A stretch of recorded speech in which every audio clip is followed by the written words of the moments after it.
Millions of biblical Israelites went missing. Yes, millions. They weren't Jews, they were Gentiles amongst the Gentile nations of the world.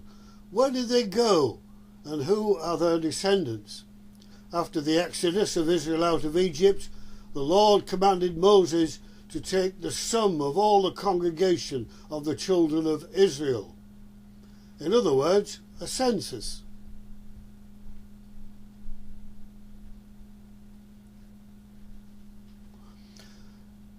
The census showed that men over 20 years of age numbered something like 603,550.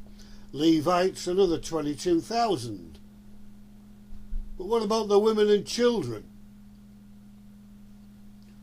Well, the Jewish scholars Herzog and Gichon in the book The Battles of the Bible give a ratio of 44% men to 56% women and children, and that would give a total population of just under 1.5 million.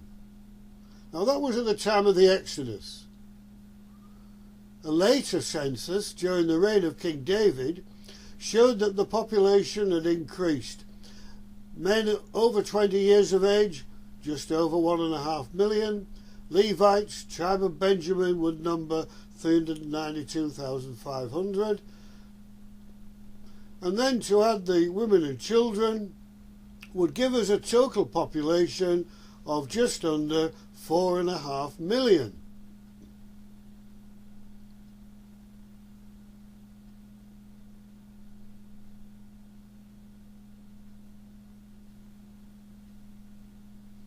According to the Bible census data then, Israel's population had doubled approximately every 286 years. This is a realistic figure given current United Nations statistics. It was in the 8th century BC that the Israelite tribes, other than the inhabitants of Jerusalem, were deported out of their homeland into Assyria. Given their growth rate, their population size at this time will be at least 9 million. The Bible prophet Hosea affirmed God's covenant promises to these deported tribes of Israel and stated that they would be wanderers among the nations.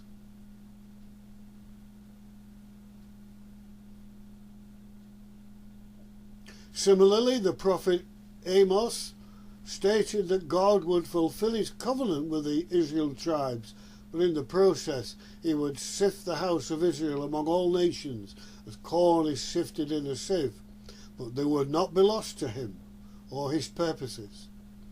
The prediction is very remarkable, says Bishop Ellicott in his commentary, as pointing to the indestructible vitality of the Israel race and its wide diffusion among all nations.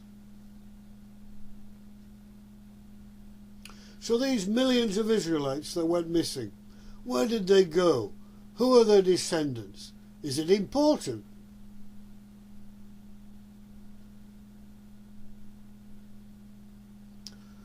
The Encyclopedia Britannica gives some examples of the searches that have been made for the lost tribes of Israel. Huge numbers.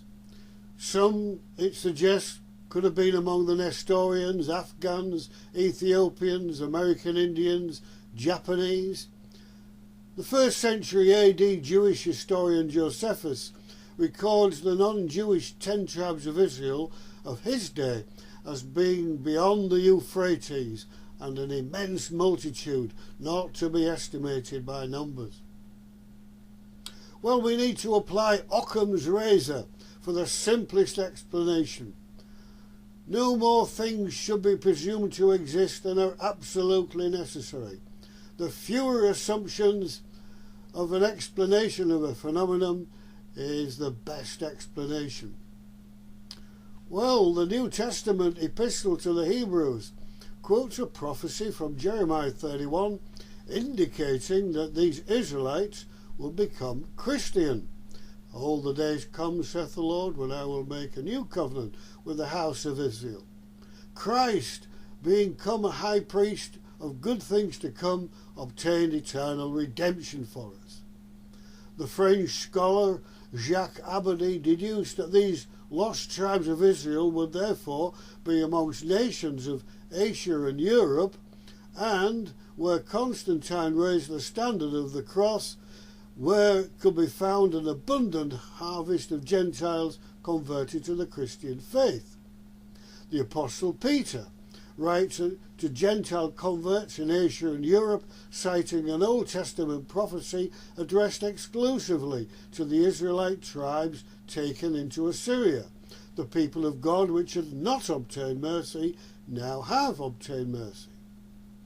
John Wilson was an accomplished 19th century historian, and he refers to the works of historians such as Herodotus, Siculus, Josephus and Strabo in his search and study of the lost tribes. We are to look for the descendants of all Israel, he says, not only among the Germans and their Anglo-Saxon offspring, but also in Italy, especially in France and Switzerland, the Goths in Scandinavia, Ostrogoths in Italy, Visigoths in Spain. Why are these missing millions important? We have a picture there of Jacob Israel imparting the birthright promises to Joseph's sons, Ephraim and Manasseh. They were of these lost tribes of Israel. They were the leading tribes.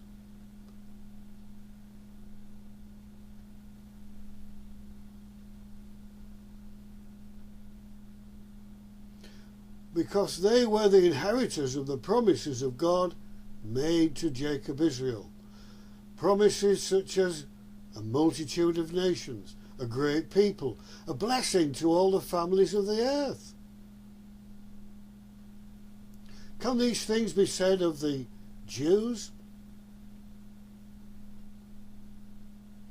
Indeed, a blessing to all the families of the earth, that phrase, according to all Bible commentators, relates to the blessing for all mankind of eternal life through the vicarious death and resurrection of Israel's Messiah, Jesus Christ, under the New Covenant or New Testament.